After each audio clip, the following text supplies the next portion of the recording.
नमस्कार, मी सायली पाटील. जय महाराष्ट्र मध्ये तुम्हा सगळ्यांचं स्वागत. तर नवरात्रीचा 9 दिवस 9 कविता हा आपण उपक्रम राबवतोय आणि या उपक्रमातील आजचा पहिला दिवस आणि पहिल्या दिवसाची ही पहिली कविता. कवितेचं शीर्षक आहे सलाम तुझ्या अस्तित्वाला. कवयित्री सायली पाटील.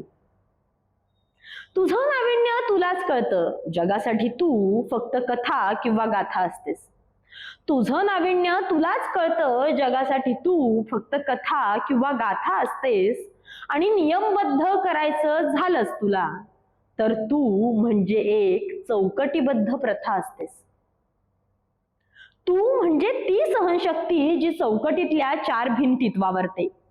तू म्हणजे ती सहनशक्ती जी चौकटीतल्या 4 भिंतीत वावरते. आणि तू म्हणजे ती दैवी शक्ती जी ओसाड घरालाही बोलकं करते.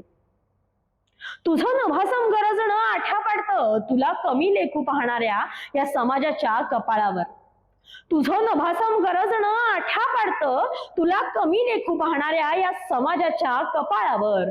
आणि हो, तू कितीही गड जिंकलेस तरी ते भाळतात घरातली कामं उरकून जाणाऱ्या तुझ्या स्वभावावर.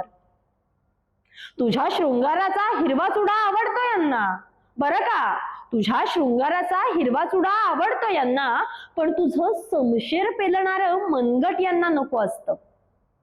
तुझ्या शृंगाराचा हिरवा चुडा आवडतो यांना, पण तुझं समशेर पेलणारं मनगट यांना नको असतं. आणि चावीवर फिरणारी तुझ्यातली बाहुली हवी हवीशी वाटते, पण कोणत्याही गोष्टीत तुझं तोंड उघडणं मात्र यांना खूपच बसतं. तू सृजनशक्ती तूच करती करविती, तू सृजनशक्ती तूच करती करविती. कसं जमवतेस या एकाच जन्मात हे इतकं सगळं सहन करणं? तू सृजनशक्ती तूच करती करविती. कसं जमवतेस या एकाच जन्मात इतकं सगळं सहन करणं?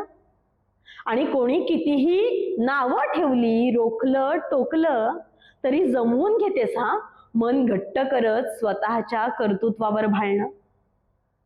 पडलीस धडपडलीस तरी सुद्धा तुझं कर्तृत्व समर्थ आहे तुला सावरण्याला. पडलीस धडपडलीस तरी तुझं कर्तृत्व समर्थ आहे तुला सावरण्याला. आणि तुझ्याबद्दल आणखी किती शब्दात मांडू, आणि तुझ्याबद्दल आणखी किती शब्दात मांडू. सलाम तुझ्या अस्तित्वाला, सलाम तुझ्या अस्तित्वाला. धन्यवाद.